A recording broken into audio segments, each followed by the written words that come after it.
Hello and welcome back to World Talks here on TVP World with me, Ashim Kumar. The Polish government on Wednesday proposed new bills tightening immigration rules, following up on a controversial temporary suspension of the right to claim asylum. Prime Minister Tusk told reporters, quote, "We have a hybrid, increasingly hot war on the Polish border. The right to apply for asylum is being used in it." The Prime Minister has also expanded the list of strategic companies which are protected from takeovers by Russia-linked entities, including national media firms TVN and Polsat, among others. The hybrid war being waged by Russia, Belarus and other bad actors is heating up. What can democracies do to protect themselves from this malign influence? Well, to explore this, I am joined by Piotr Kaczyński, EU expert from the Geremek Foundation. Good morning. Welcome. Thanks for taking the time. So let's start with the whole concept of hybrid warfare. Countries trying to influence one another, nothing new. It's just being done differently. What's so different about the way it's being done now? Absolutely, you're absolutely correct. In the past it was called the Cold War, right? That sometimes got heated up. Right now what we are seeing, we see that on the Polish eastern border, Poland borders two countries, one Belarus, another Ukraine. Ukraine runs a defensive war against Russia that attacked it a couple of years ago. And even before that started, the Polish-Belarus borders back in 2021 got heated up a little bit, but with this hybrid warfare. What happened is that the Lukashenko regime started to import people, put them on the border, and let them cross the border freely to claim asylum in Poland. It was orchestrated machinery that got underway back in 2021, and the previous government tried to build a wall and prevent all these things from happening. EU had its share, for example, blocking some of the air connections from the Middle East to Minsk, and then we are here today in 2024. Right, we're here today. Now, I mean, what you've described is happening in many countries. The US southern border, of course, is one example. Southern Europe is another one. Australia and Indonesia. Australia and Indonesia. It's happening all over the world. So what is it that, but staying with the Polish situation right now, what is it that Belarus and Russia are trying to accomplish with this? Well, clearly what is here at stake is to trying to test, rather than destabilize. It is an attempt to test how strong are the countries at the border of NATO and border of the EU. It's a test not only for Poland but also for Lithuania and Latvia at the same time. Finland more recently, which has a direct border with Russia. This is a test, and those countries here in the Baltic region, both Poland and Lithuania, Latvia, are passing quite positively. The impact of Russia or Belarus into the politics or daily life of these countries has been minimal. Yes, there was quite impactful on the border region. For example, many companies, also in the tourism industry, were affected, where you couldn't visit some of those beautiful villages in eastern Podlasie.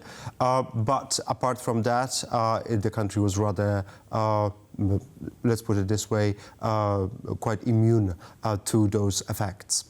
Okay, so what is Poland capable of doing to reverse this trend, and what challenges does it face? Poland has been quite successful. The big question out there is of a different matter. The question is about the human rights. Because should we treat the people that are being used, because we are not talking about animals, we are talking about people that are physically being used and instrumentalized in this process, whether they should, and they are trying to claiming their rights, human rights, and right of asylum is one of those human rights. And that's a huge question out there. And that's the biggest controversy for Tusk, because he is in his policy trying to limit that right of asylum that we have been seeing in Europe. But Brussels has embraced the idea. Brussels likes it, and Brussels is aligned with it. Yes, there are some criticisms from human rights organisations, but essentially it seems the EU is aligned on this, aren't they? In principle, yes, but devil's in the detail as well. So we will see how this is going to play out. Security first, this is a motto also for the Polish EU Council presidency next year, and security clearly trumps human rights in this area, and this is to the detriment of human rights. Right. It may backfire sooner or later, hopefully never, but this is a certain cost that we are paying. Now, in 2015, Germany, Angela Merkel famously opened the doors to migrants with almost zero checks on them, saying, we will manage. Now, Merz, who's likely to take power from Olaf Scholz, is saying, well, made a bit of a mistake. We need to deport many people that came here at that time. What has Germany learned from this mass migration?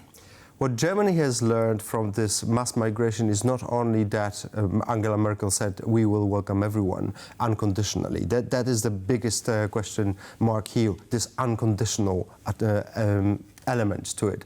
But at the same time, we have to return to 2015 and see the situation. It was an ever-growing movement of people who were marching, literally marching, through Balkan countries into Germany, into France, into the UK. And that was a massive process. Angela Merkel, by saying what she said, she gave a certain frame to it. Right now, looking back, that was a mistake. A lot of people are saying that was a mistake or are questioning that entire process. But what other options were there? Should she build a wall like some other politicians are proposing today? Would it be effective against this? And then Merz today, he's claiming that we need to deport. It's easy for him to say.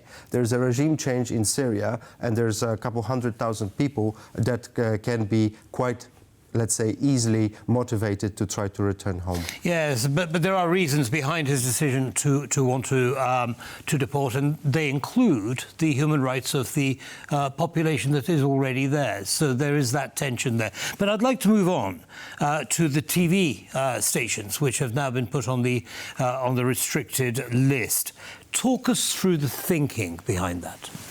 Well, this is quite incidental. Two of the biggest private stations in this country are incidentally at the same time facing a change in ownership for different reasons. Tusk is taking this step preventively to make sure that there's no real thinking of trying to even think about taking over those massive Polish big assets. Because? Because of what happened also in Romania, right. And the threat of disinformation. And this is a major concern here, and he's extremely cautious about it. On the positive side, about 74% of the Poles know exactly whom they want to vote in next presidential election. So there is limited room for maneuver, Romania type, in Polish elections next year. Right. Although, very often this has a drip effect, doesn't it? So maybe not these elections, but the following ones, they do get through. And I suppose related to this, of course, are the telecoms companies, yes, the ones that are running social media and so on. Is this enough, or is it too little too late? I mean, we think about TikTok and the Chinese influence. Can we do anything about those? Look, the question of TikTok is a separate question, but the question of, and clearly the European Commission is addressing this issue to some extent. But the question of the telecoms, larger than just the TikTok, Poles have been effectively quite successful in preventing Russian or Chinese investments in the country. We've seen all kinds of attempts from those two countries in different sectors all across Europe, into ports, for example. And here in Poland, look, the big Russian or Chinese investments or attempts of those have been stopped over the years by different governments. So it's a national approach. to be quite cautious about cooperating with the Eastern countries. Now, you see, this kind of logically makes sense. On the other hand, there is a bit of a conflict with the principle of free trade. You know, if I own shares in Do we company have free X, trade with Russia well, or China? that was my question to you, right? I mean, if I want to sell my shares in company X, why can't I sell them to a Russian buyer who's offering me the highest price? Right. So there is a network of rules here. One is a network of rules within the European Union and larger European economic bloc that you cannot do those things. But second is who can prevent some of those companies from the East in what sectors. And we've seen, for example, the question of ports, what is addressed at the European scale, because it's a European market and the Chinese companies taking over different places. It's actually having some knockover effect in a lot of those places where you cannot see it properly if you're just in Greece or just in Germany. And here, when it comes to telecoms, it's a more national approach because it's also national democracy questions and related to national societies. How do we interact? And that's a question, of course, for the future. Absolutely. Quite a complex question, I think, and an even more complex answer. Thank you very much indeed. Thanks for sharing having me. your analysis. And that's all from us in this episode of World Talks. Don't go away. Lots more coming up. Goodbye.